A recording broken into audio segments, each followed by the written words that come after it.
your dream Bible is not a book of thoughts and ideas. It's not a book of poetry or a book of pretty things. It's a book of your soul. It's a very powerful spiritual practice to have a book of your soul that tells you how your soul wants to live. Not how you want to live, how your soul wants you to live. So, for example, 2 Sundays ago, during our Dream of the Soul spiritual study group, we did a guided meditation where you unzipped the suit of your human self, which you're currently wearing, and out stepped your soul self. And a couple of you saw your soul self as a being of light. One of you saw your soul self as you when you were in your 20s. The rest of us saw our soul self as us when we were a young child. And when you asked your soul self a question, you received profound answers about how to live. And the most important question to your soul self, it wasn't how to pay bills, how to clean my house, how to be successful. It was, are you having fun while you're doing those things? The most important answer isn't or wasn't how to pay your bills, how to clean your house, how to be successful. It was, you don't have to be perfect. You have to be authentically you.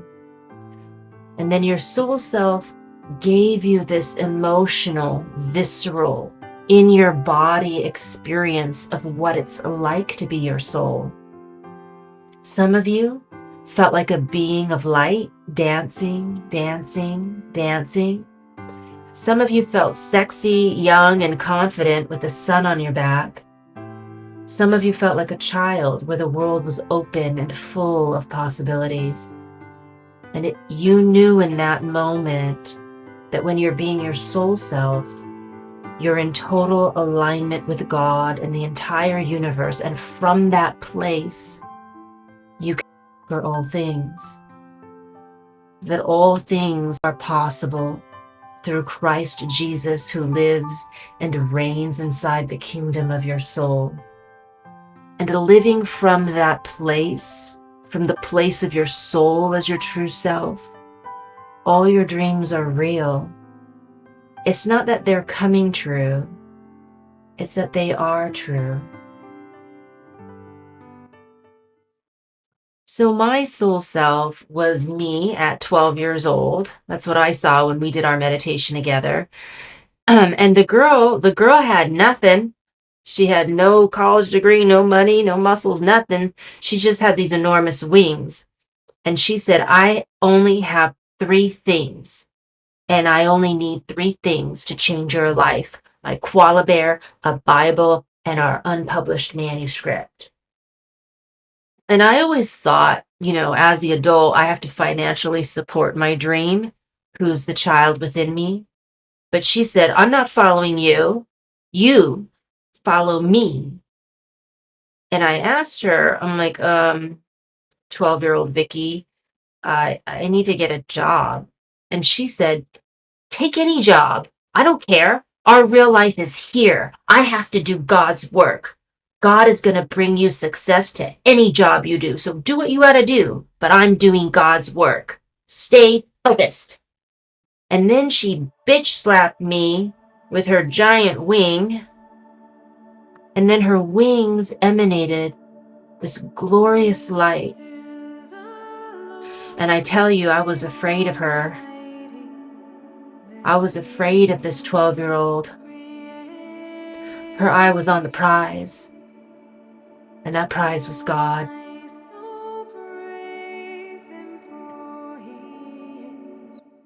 So your soul self will chastise you, give you concrete direction, will tell you what to do, answer your burning questions, give you advice, keep you focused.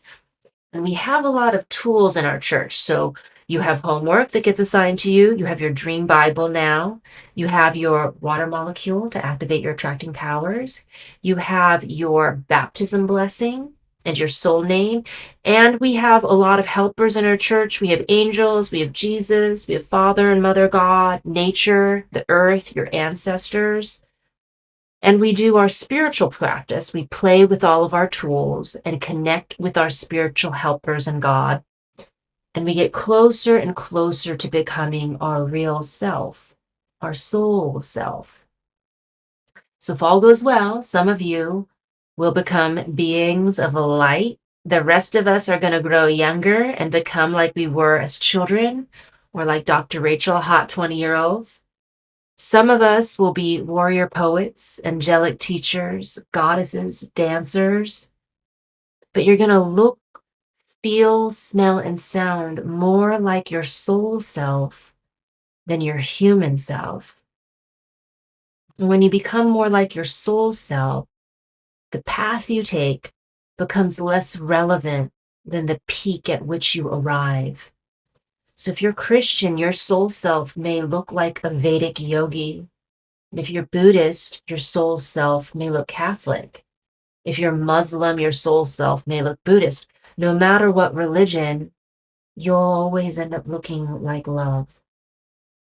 So there was this Buddhist monk who looked into a tub of margarine and saw Jesus. He said, I can't believe it's not Buddha. So that's what happened to some of you. You were really surprised at what your soul self looked like.